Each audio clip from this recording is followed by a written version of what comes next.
ओम श्री सद्गुरुदेव भगवान की जय। गुरु ब्रह्मा गुरु विष्णु गुरुदेवो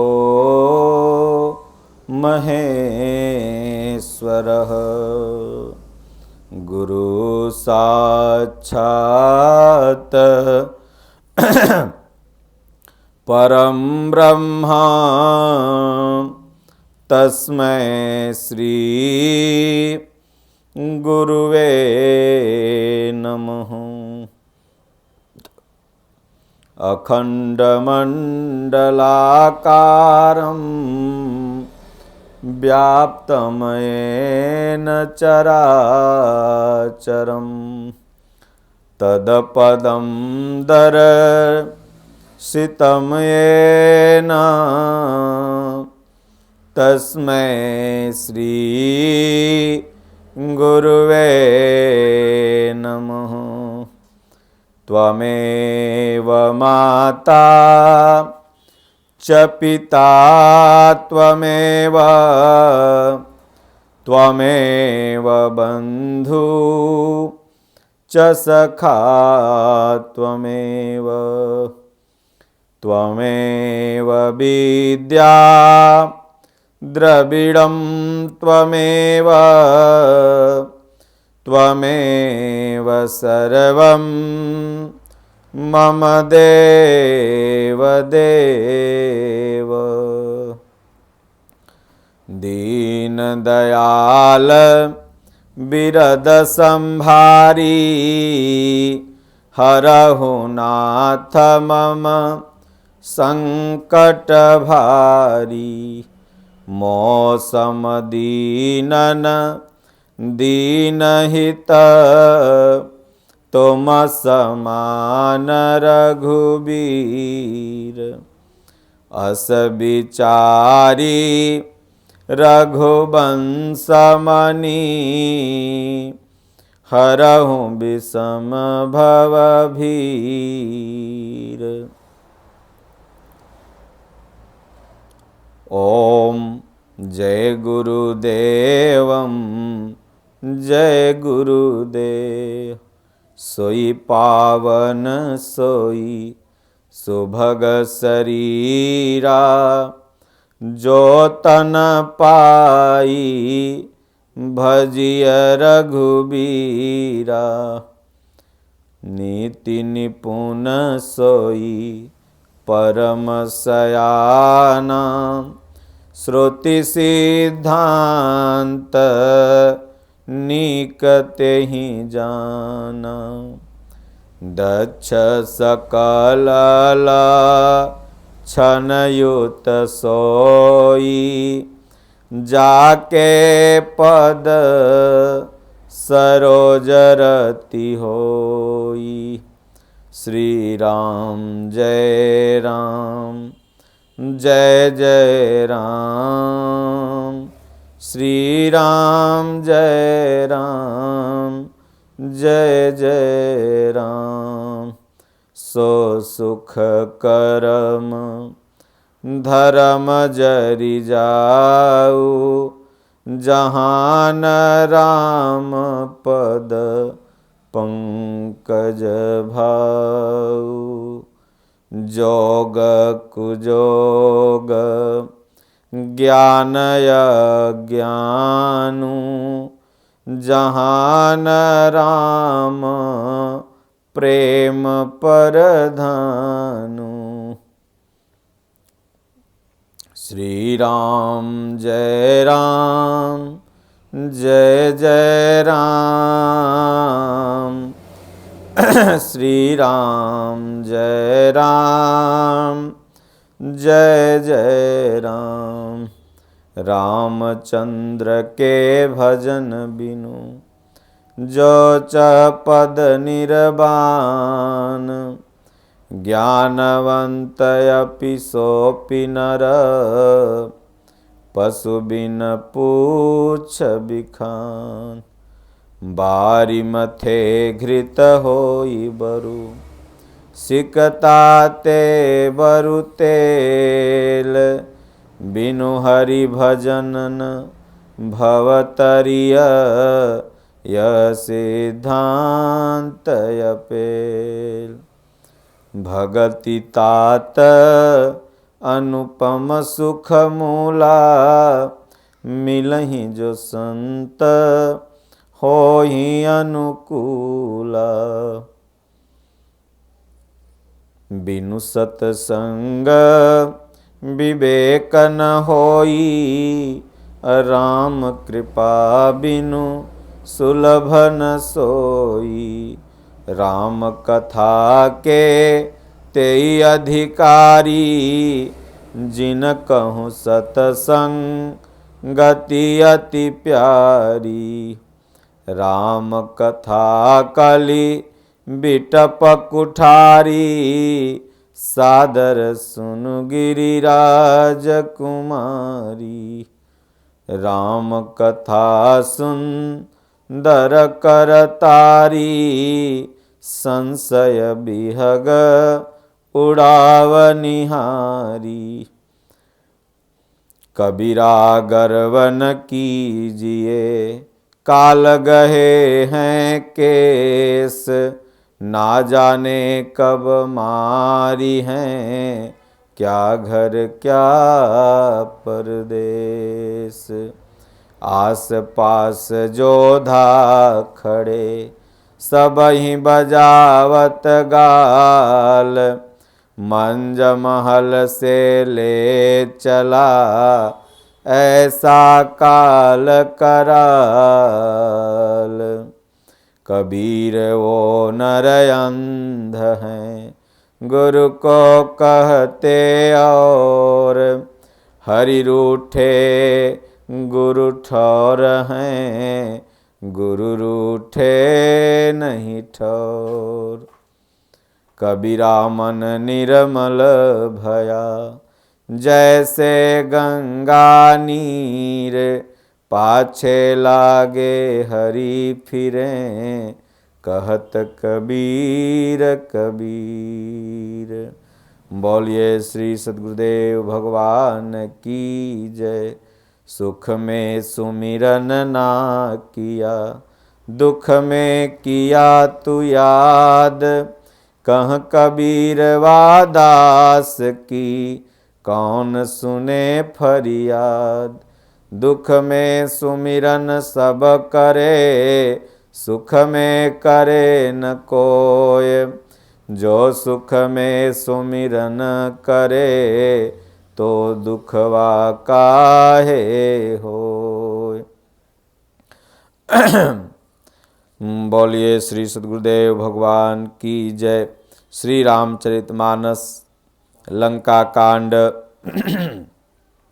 हिंदी टीका गोस्वामी तुलसीदास जी कहते हैं कि शेर की तरह अंगद जी रावण की सभा में जाकर के कहते हैं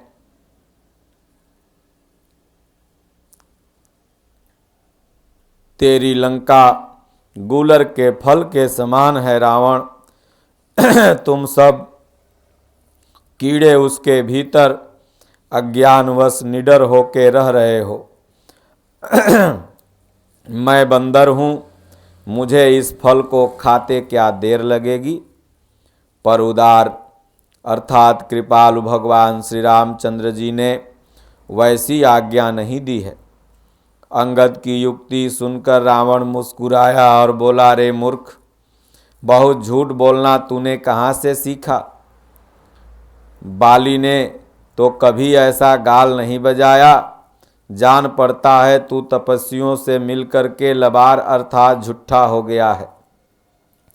अंगद ने कहा, अरे 20 भुजा वाले, यदि तेरी 10 जीभें मैंने नहीं उखाड़ ली तो सचमुच में मैं झूठा हूँ।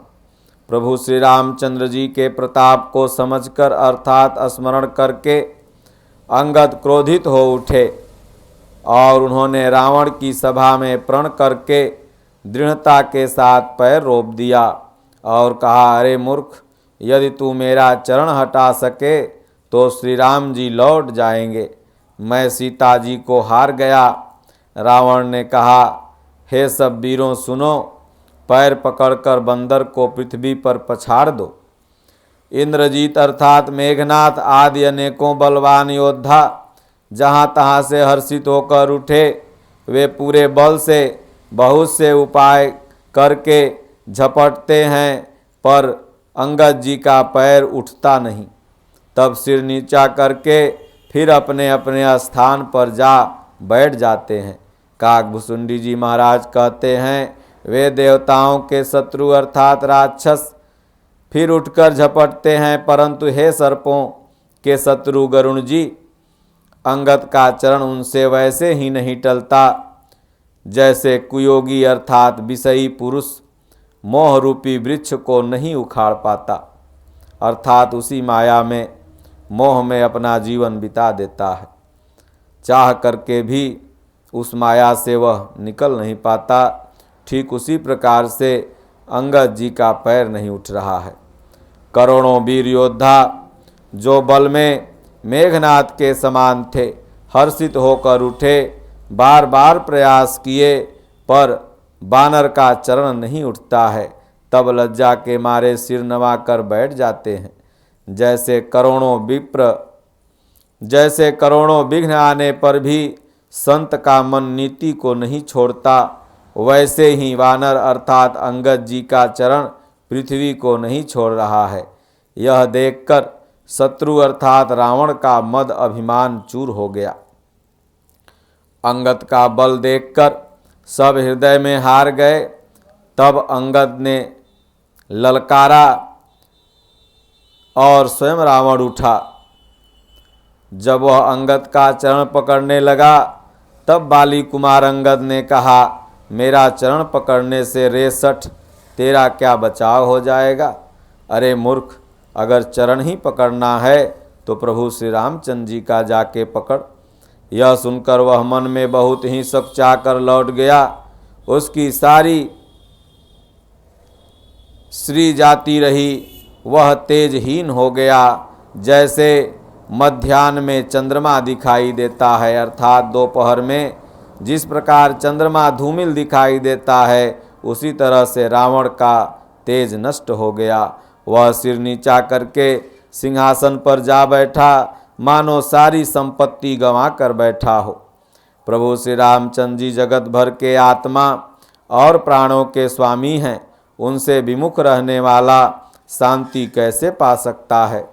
भगवान भोलेनाथ कहते हैं, हे उमा, जिन श्री रामचंद्र जी के भ्रू विलास भौं के इशारे से विश्व उत्पन्न होता है और फिर नाश को प्राप्त होता है, जो तृण को वज्र और वज्र को तृण बना देते हैं, अर्थात अत्यंत निर्बल को महान, प्रबल और महान प्रबल को अत्यंत निर्बल कर देते हैं, उनके दूत का प्रण कहो कैसे टल सकता है। फिर अंगद ने अनेकों प्रकार से नीति कही, पर रावण ने नहीं माना, क्योंकि उनका काल निकट आ गया था। शत्रु के गर्व को चूर करके अंगद ने उसको प्रभु श्री रामचंद्र जी का सुयश सुनाया और फिर वह राजा बाल का पुत्र यह कहकर चल दिया, रणभूमि में तुझे खेला खिला कर न मारूं, तब तक अभी पहले क्या बड़ाई करूं। अंगद ने पहले ही अर्थात सभा में आने से पूर्व ही उसके पुत्र को मार डाला था। वह संवाद सुनकर रावण दुखी हो गया। अंगद का प्रण सफल देखकर सब राक्षस भय से अत्यंत ही व्याकुल हो गए। शत्रु के बल का मर्दन कर बल की राशि बालीपुत्र अंगद जी ने हर्षित होकर आकर श्री रामचंद्र जी के चरण कमल पकड़ लिए। उनका शरीर पुलकित है और नेत्रों में आनंद आश्रुओं का जल भरा हुआ है। संध्या हो गई जानकर दशग्रीव बिलकता हुआ उदास होकर महल में गया। मंदोदरी ने रावण को समझाकर फिर कहा, हे कांत, हे पति देव, मन में समझकर अर्थात विचार कर कुबुद्धि को छोड़ क्यों नहीं देते। आपसे और श्री रघुनाथ जी से युद्ध शोभा नहीं देता। उनके छोटे भाई ने एक जरा सी रेखा खींच दी थी, सो तो आपने पार नहीं कर पाया, भला आप उनसे युद्ध कैसे कर पाएंगे? ऐसा तो आपका पुरुषत्व है। हे प्रियतम, आप उन्हें संग्राम में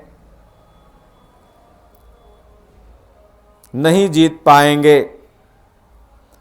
जिनके दूत का ऐसा काम है, खेल से ही समुद्र लांघकर वह वानरों में सिंह हनुमान आपकी लंका में निर्भय चला आया।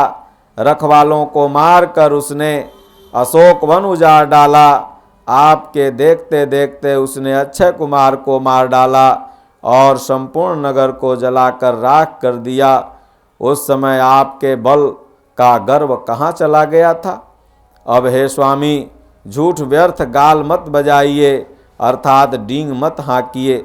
मेरे कहने पर हृदय में कुछ विचार कीजिए। हे पति, आप श्री रघुपत के निरा राजा मत समझिए, बल्कि अग जगन्नाथ अर्थात वह चराचर के स्वामी हैं और अतुलनीय बलवान हैं। प्रभु श्री रामचंद्र जी का बाण प्रताप तो नीच मारीच भी जानता था, परंतु आपने उसका कहना भी नहीं माना। जनक की सभा में अगणित राजागण थे, वहाँ विशाल और अतुलनीय बल वाले आप भी थे। वहाँ शिव जी का धनुष तोड़कर प्रभु श्री रामचंद्र जी ने जानकी को ब्याह लिया था, तब आपने उनको संग्राम में क्यों नहीं जीता? इंद्रपुत्र जयंत उनके बल को कुछ जानता है। श्री रामचंद्र जी ने पकड़कर केवल उसकी एक आंख फोड़ दी और उसे जीवित ही रख दिया। शूर्पणखा की दशा तो अपने आँखों से आपने देखी, तो भी आपके हृदय में उनसे लड़ने की बात है। विशेष अर्थात कुछ भी लज्जा आपको नहीं आती। जिन्होंने विरोध करने पर विराध और खरदूषण को मारकर लीला से ही कबंध को भी मार डाला, और जिन्होंने बाली को एक ही बाण में मार दिया, हे दशकंध, आप उन्हें उनके महत्व को समझने का प्रयास कीजिए। जिन्होंने खेल से ही समुद्र को बांध लिया और जो प्रभु सेना सहित सुबेल पर्वत पर जा पड़े, उन सूर्य कुल के ध्वजा स्वरूप अर्थात कीर्ति को बढ़ाने वाले करुणामय भगवान के आप ही के हित के लिए उन्होंने आपकी सभा में दूत भेजा था, जिसने 20 सभा में आकर आपको और आपके बल को उसी प्रकार मथ डाला जैसे हाथियों के झुंड में आकर सिंह उसे छिन्न भिन्न कर डालता है। रण में बाके अत्यंत विकट वीर अंगद और हनुमान जिनके सेवक हैं, हे पति, उन्हें आप बार बार मनुष्य क्यों कहते हैं? वे नारायण हैं। आप व्यर्थ ही मान, ममता और मद का बोझा अपने मस्तक पर ढो रहे हैं। हे प्रियतम, आपने श्री राम जी से विरोध कर लिया और काल के विशेष वश हो गए। आपके मन में अब भी ज्ञान नहीं उत्पन्न होता। काल दंड अर्थात लाठी लेकर किसी को नहीं मारता, वह धर्म, बल, बुद्धि और विचार को ही हर लेता है। हे स्वामी, जिसका काल अर्थात मरण समय निकट आ जाता है, उसे आप ही की तरह भ्रम हो जाता है। आपके 2 पुत्र मारे गए, नगर जल गया, जो हुआ सो हुआ। हे प्रियतम, अब भी इस भूल की पूर्ति अर्थात समाप्ति कर दीजिए, अर्थात श्री रामचंद्र जी से वैर त्याग दीजिए। हे नाथ, कृपा के समुद्र भगवान का भजन कर आप निर्मल यश प्राप्त कीजिए। स्त्री के बाण के समान वचन सुनकर वह सवेरा होते ही उठकर सभा में चला गया। सारा भय भुलाकर अत्यंत अभिमान से सिंहासन पर जाकर बैठा। यहाँ अर्थात सुबेल पर्वत पर भगवान श्री रामचंद्र जी ने अंगद को बुलाया। उन्होंने आकर चरण कमल में सिर नवाया और बड़े आदर से उन्हें पास बैठाकर खर के शत्रु कृपालु भगवान श्री रामचंद्र जी हंसे। उन्होंने कहा, हे बाली के पुत्र, मुझे बड़ा कौतूहल है। हे तात, इसी से मैं तुमसे पूछता हूँ, सत्य कहना, जो रावण राक्षसों के कुल का तिलक है और जिसके अतुलनीय बाहुबल की जगत भर में धाक है, उसके 4 मुकुट तुमने फेंके।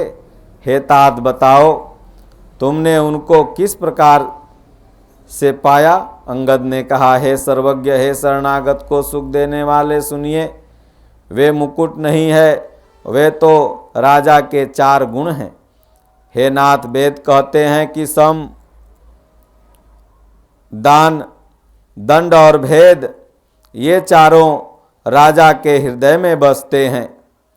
ये नीति धर्म के 4 सुंदर चरण हैं, किंतु रावण धर्म का विनाशक है, ऐसा जी में जानकर, हे नाथ, ये आपके पास आ गए। 10 शीश रावण धर्महीन, प्रभु के पद से विमुख और काल के वश में हैं। इसलिए हे कौशल राज, सुनिए, वे गुण रावण को छोड़कर आपके पास आ गए। अंगद की परम चतुराई पूर्ण युक्ति कानों से सुनकर उदार प्रभु श्री रामचंद्र जी हंसने लगे। फिर बालीपुत्र ने किले के अर्थात लंका के सब समाचार भगवान को सुनाए। जब शत्रु के समाचार प्राप्त हो गए, तब प्रभु श्री रामचंद्र जी ने सब मंत्रियों को पास बुलाया और कहा, लंका के 4 बड़े विकट दरवाजे हैं, उन पर किस तरह आक्रमण किया जाए, इस पर विचार करो। तब वानरराज सुग्रीव, ऋक्षपति जामवंत जी और विभीषण ने हृदय में सूर्यकुल के भूषण प्रभु श्री रामचंद्र जी का स्मरण किया और विचार करके उन्होंने कर्तव्य निश्चित किया। वानरों की सेना के 4 दल बनाए और उनके लिए यथा योग्य जैसा चाहिए वैसा सेनापति नियुक्त किए। फिर सब युद्धपतियों को बुला लिए और प्रभु का प्रताप कहकर सबको समझाए, जिसे सुनकर बानर सिंह के समान गर्जना करने लगे। वे हर्षित होकर भगवान श्री रामचंद्र जी के चरणों में सिर नवाते और पर्वतों के शिखर को लेकर के सब वीर दौड़ते। कौशल राज भगवान श्री रामचंद्र जी की जय हो ऐसा उच्चारण करते हुए भालू बंदर गरजते और ललकारते हैं। लंका को अत्यंत श्रेष्ठ अर्थात अजय किला जानते हुए भी प्रभु के प्रताप से बानर निडर होकर के चारों ओर से घिरी हुई बादलों की घटा की तरह लंका के चारों दिशाओं को घेर कर डंका बजाने लगते हैं। महान बल की सीमा वे वानर भालू सिंह के समान ऊंचे स्वर से भगवान की जय जयकार, लक्ष्मण जी की जयकार, सुग्रीव की जयकार करते हैं। बंदर काल की प्रेरणा से चले आए हैं, मेरे राक्षस सभी भूखे हैं, ऐसा रावण ने कहा।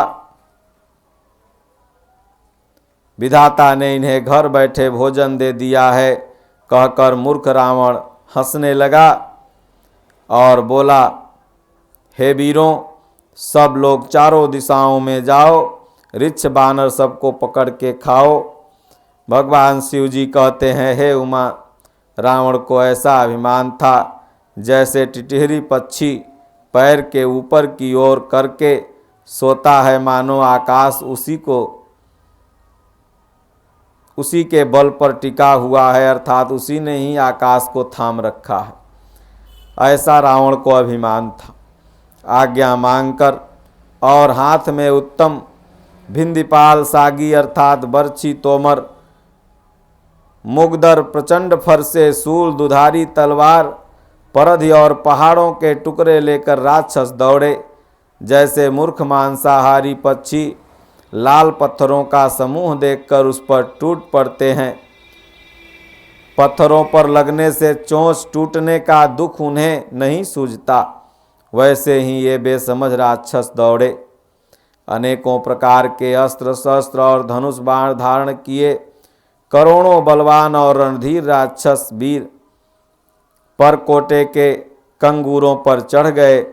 वे परकोटे के कंगूरों पर कैसे शोभित हो रहे हैं, मानो सुमेरु पर्वत के शिखरों पर बादल बैठे हों।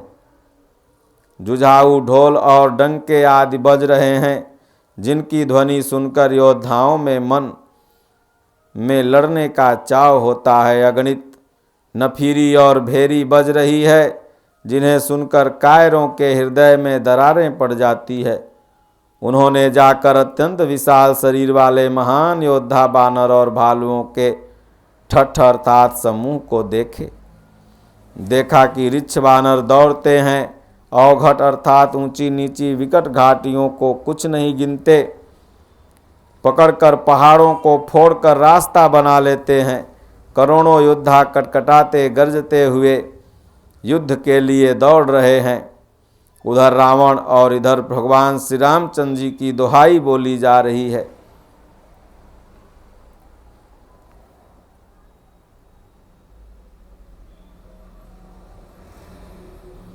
ओम श्री सद्गुरुदेव भगवान की जय।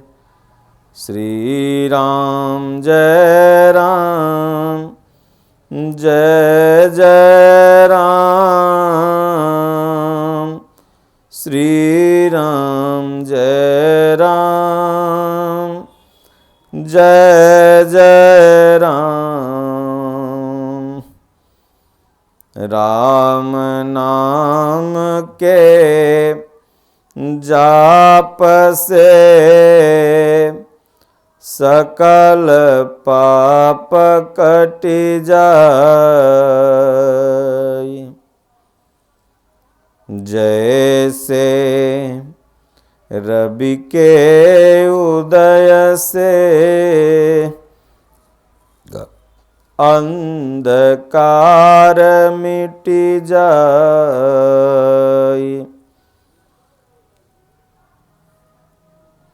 श्री राम जय राम, जय जय राम।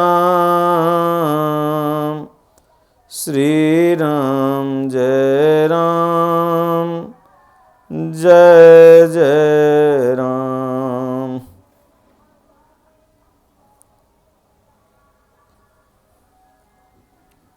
ओम श्री सद्गुरुदेव भगवान की जय। हरि ओम। शांति शांति शांति।